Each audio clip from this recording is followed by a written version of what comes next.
Shalom, berjumpa kembali dalam pertemuan yang ketiga untuk kelas pemulihan Pondok Daud atau The Restoration the Tabernacle of David RTOD yang pertama. Kita doa yuk. Bapa, kami mengucap syukur kembali bertemu dalam kelas perkuliahan ini.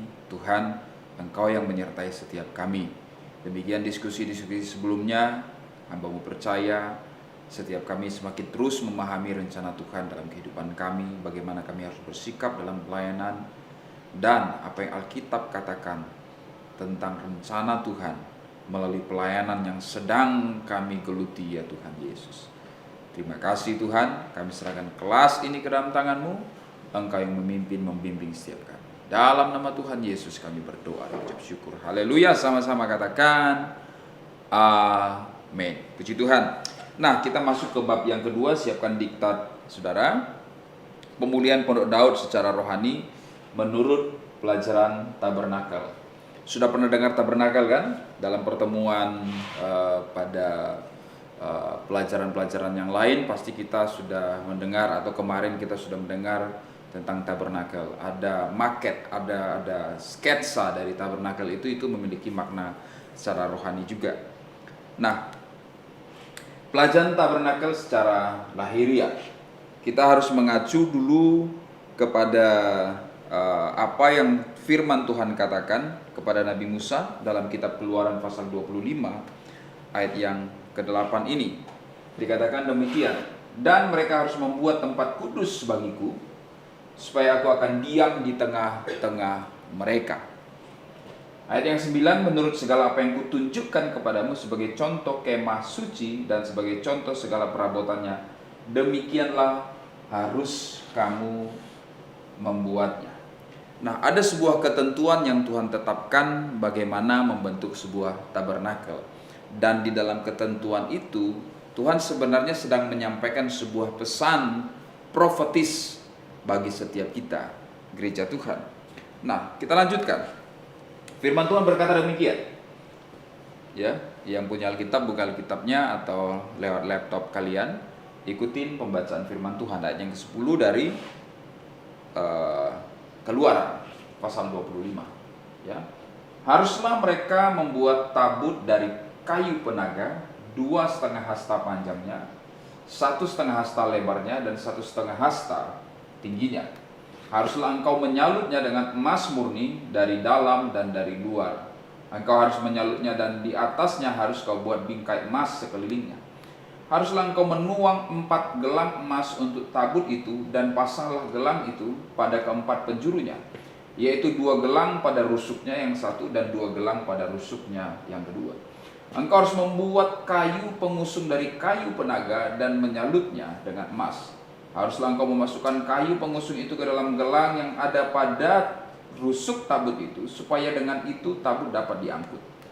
Kayu pengusung itu haruslah tetap tinggal dalam gelang itu, tidak boleh dicabut dari dalamnya. Ini ketentuan untuk membuat tabut Tuhan. Terus, dalam tabut itu haruslah kau taruh loh hukum yang akan kuberikan kepadamu.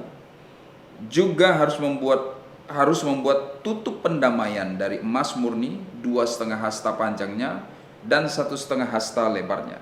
Dan haruslah kau buat 2 kerup dari emas. Kau buatlah itu dari emas tempaan pada kedua ujung tutup pendamaian itu. Buatlah 1 kerup pada ujung sebelah sini dan 1 kerup pada ujung sebelah sana. Seiras dengan tutup pendamaian itu, kamu buatlah kerup itu di atas kedua ujungnya. Kerup-kerup itu harus mengembangkan kedua sayapnya ke atas, sedang sayap-sayap menudungi tutup pendamaian itu, dan mukanya menghadap kepada masing-masing. Kepada tutup pendamaian itu harus menghadap muka kerup-kerup itu. Haruslah kau letakkan tutup pendamaian itu di atas tabut, dan dalam tabut itu engkau harus menaruh loh hukum yang akan kuberikan kepadamu.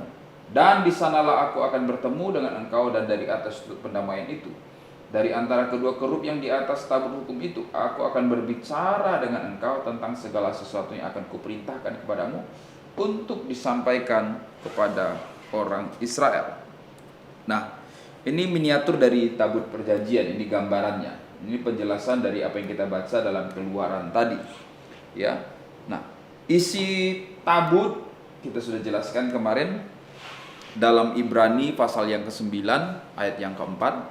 Ibrani pasal 9 ayat yang keempat dikatakan di situ terdapat mezbah pembakaran ukupan dari emas dan tabut perjanjian yang seluruhnya disalut dengan emas. Di dalam tabut perjanjian itu tersimpan buli-buli emas berisi mana, tongkat Harun yang pernah bertunas, dan loh batu yang bertuliskan perjanjian. Ya, apa aja? Buli-buli berisi emas. Kemudian berisi mana? Buli-buli emas berisi mana? Kedua, tongkat Harun yang pernah bertunas, dan yang ketiga loh-loh batu yang bertuliskan perjanjian, ya, atau hukum Tuhan. Nah, ayat yang kelima, dan di atasnya kedua kerup kemuliaan yang menaungi tutup pendamaian. Tetapi hal ini tidak dapat kita bicarakan sekarang secara terperinci, ya. Ya, sekarang kita tidak bisa bicarakan secara terperinci. Lain kali kita bicarakan secara terperinci. Yang setuju katakan amin. Nah, begini rupa atau skema tabernakel yang saya jelasin kemarin. Ya. Di sini keseluruhan dari kemah atau tabernakel tersebut kemudian dibagi menjadi 3 ruang. Satu yang disebut pelataran, ya. Kemudian disebut ruang kudus dan ruang MK, Maha Kudus. Ya. Nah, di dalam pelataran ini terdapat pintu gerbang, kemudian ada mezbah korban bakaran, kemudian bejana pembasuhan di ruang kudus, ada kandil emas atau kaki dian atau menorah, ya, atau pelita, kemudian ada meja roti sajian, ada mezbah dupa emas. Di sini juga ada pintu kemah lagi, baru ada batasan dengan ruang Maha Kudus. Di ruang Maha Kudus ini ada tabut perjanjian, dan di dalam tabut perjanjian itu yang kita baca tadi dalam Ibrani. Ya, ada apa saja? Buli-buli emas berisi mana? Yang kedua, tongkat Harun yang pernah bertunas. Yang ketiga, apa? 2 loh batu yang berisi perjanjian. Nah, ini dia. Nah, ada yang menarik di sini, ya. Ini kita lagi belajar di sini, ya. Pertanyaannya, ini kan ada meja roti, ya. Roti sajian ini untuk siapa? Roti sajian itu siapa? Pernah direnungkan? Coba baca Imamat 24 ayat yang ke-9. Imamat 24 ayat yang ke-9. Ya. Sudah?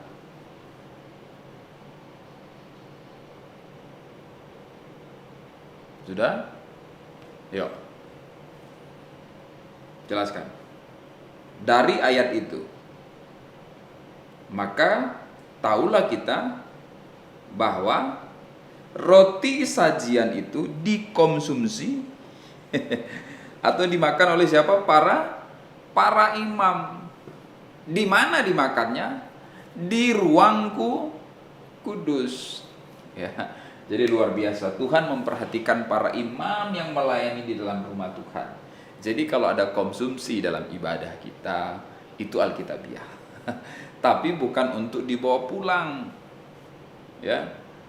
Saya katakan kanan kiri kalian, bukan untuk dibawa pulang, tapi dimakan di mana? Di ruang kudus. Makan di situ habis pelayanan. Jangan dibawa pulang, ya. Kemudian, ya, kandil emas atau kaki dian terdiri dari berapa pelita? Yang ini ada berapa ini pelitanya? Ya, 7, ya. Keluaran 25 ayat 31. Baca di Keluaran 25 ayat 31. Oke. Bagaimana menghidupkan pelitanya? Gimana menghidupkan pelitanya? Ayat itu berkata apa? Ayat 32 dari pasal 25 Keluaran. Ada tombol Ya enggak, ini maksudnya tombol-tombolnya itu pucuk seperti pucuk buah badam, bukan tombol elektronik. Enggak, ini dibakar menggunakan ada minyak yang sudah ditetapkan oleh Tuhan, itu yang menghidupkannya, ya, supaya kelas sedikit ringan, ya. Nah, ini begini bentuk tabutnya, bentuk kemahnya. Jadi berlapis-lapis dan kain-kain ini semuanya memiliki makna, ya. Jadi masing-masing ruang ini ada ukurannya, ya. Keseluruhan ukuran kemah ini adalah 13,7 meter panjangnya, lebarnya 4,6 meter, tingginya 4,6 meter. Ya, di Keluaran 26 ayat 15 sampai ayat yang ke-29, baca di situ. Terbuat dari struktur rangka kayu akasia yang dilapis dengan emas, disalut emas semua. 5 batang kayu berlapis emas melintasi rangka kayu melewati cincin dan pada setiap rangka, ya. Masing-masing seperti ruang kudus, ruang maha suci berukuran 4 kali 6 kali 4 kali 6. Ruang suci berukuran 9,1 kali 4,6 meter, ya. Dan seterusnya dan seterusnya. Ini kira-kira gambaran dari bentuk kemah suci itu. Jadi ada 2 tirai memasuki ruang kudus, ruang maha kudus, sementara ini pelataran luar. Oke. Nah, kan tabut berada di sini. Nah, ini dulu waktu tabernakel Musa tidak semua orang bisa masuk area ini. Tapi tiba-tiba Daud mengambil ini dan meletakkan di kota Daud, di mana setiap orang boleh berjumpa dengan Tuhan sebagai gambaran Tuhan atau hadirat Tuhan. Wow. Terus, ya, terdapat 3 bagian: halaman, mezbah korban bakaran, dan kolam pembasuhan. Ya, kamar suci terdapat pelita emas, meja roti sajian, dan mezbah dupa. Kamar maha suci atau ruang maha suci terdapat tabut perjanjian. Di sini ada Shekinah glory atau kemuliaan Tuhan dengan bobot yang sangat besar, dinyatakan sebagai tanda kehadiran Tuhan. Nah, ini gambaran pelita. Ya. 1 2 3 4 5 6 7. Ya. Di gambaran pelita. Kalian lihat kan menorah-menorah seperti ini. Itu yang ada di dalam bait Allah. Nah, gambaran-gambaran dari skema tabernakel tersebut juga menjelaskan dengan 7 tingkatan iman, mulai dari bawah, ya, mulai dari luar, mendengar firman Tuhan, percaya dan terima Tuhan Yesus. Ini tahapan awal orang percaya masuk gerbangnya. Mendengar firman Tuhan, percaya dan terima Tuhan Yesus Kristus.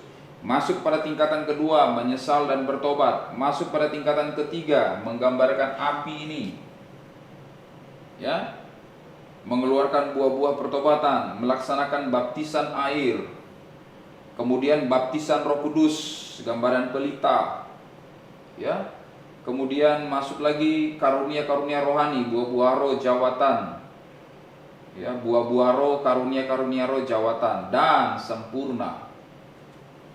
Masuk pada tahapan sempurna. Demikianlah tahapan tingkatan rohani kita jika kita melihat dari gambaran tabernakel. Tidak boleh berhenti di sini saja, tapi kita harus masuk pada tingkatan kedewasaan penuh sampai kita dipersiapkan menjadi mempelai Tuhan yang layak baginya. Yang setuju katakan amin. Saya lanjut, ya. Pembangunan bait Allah secara rohani, ya. Iman halaman.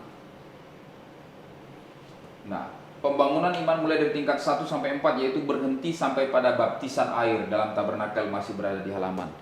Kehidupan kita sebagai anak-anak Tuhan dengan semangat dengan semangat RTOD ini, Restoration the Tabernacle of David ini, harus kita pahami bahwa kita dipanggil menjadi anak-anak Tuhan atau murid-murid Tuhan yang semakin lama semakin dewasa, yang memiliki tingkatan iman yang lebih tinggi lagi setiap hari. Jadi jangan kekristenan kita, jangan iman kita berhenti di baptisan air. Jangan iman kita berhenti di altar call, saya sebutnya seperti itu. Ya, jangan mentalitas iman kita berhenti di situ. Enggak, we have to do something better. We have to do something big. Haleluya, katakan something big.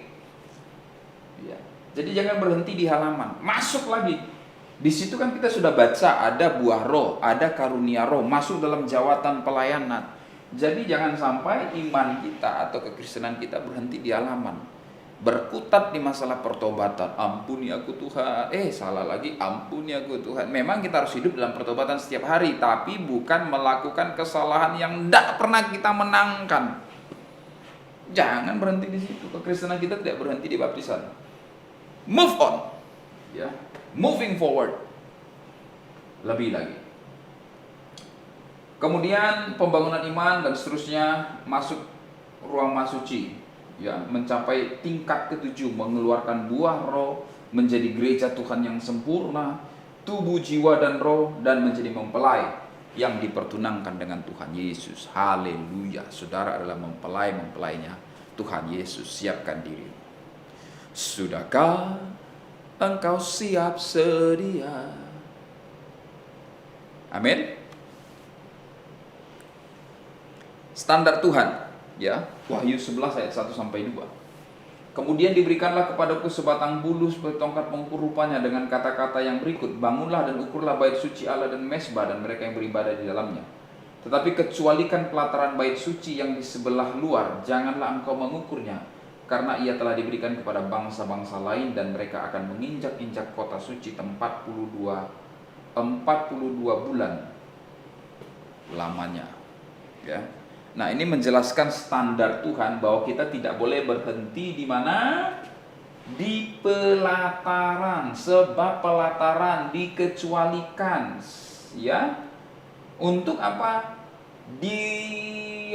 Direbut bangsa-bangsa dan mereka akan menginjak-injaknya. Nah, bayangkan kalau kekristenan kita, iman kita berhenti di halaman saja. Kita jadi sasaran si jahat, sasaran si musuh untuk diinjak-injaknya. Kita tidak akan pernah punya otoritas sebagai anak-anak Allah. Tapi kalau kita move forward, kita maju satu tingkat dan maju satu tingkat lagi, demikian harusnya kehidupan kita akan melihat otoritas pengurapan Tuhan nyata dalam kehidupan kita. Haleluya. Puji Tuhan. Berikutnya, bulu seperti tongkat pengukur adalah firman Tuhan dan kuasa firman Tuhan. Ya. Perhatikan Ibrani 4:13 dan 14, ada 3 bagian yang diukur: bait Allah, tempat korban mesbah, dan orang yang beribadah. Nah, baik. Demikian dulu untuk tahapan pertama. Silakan beristirahat. Tuhan Yesus memberkati.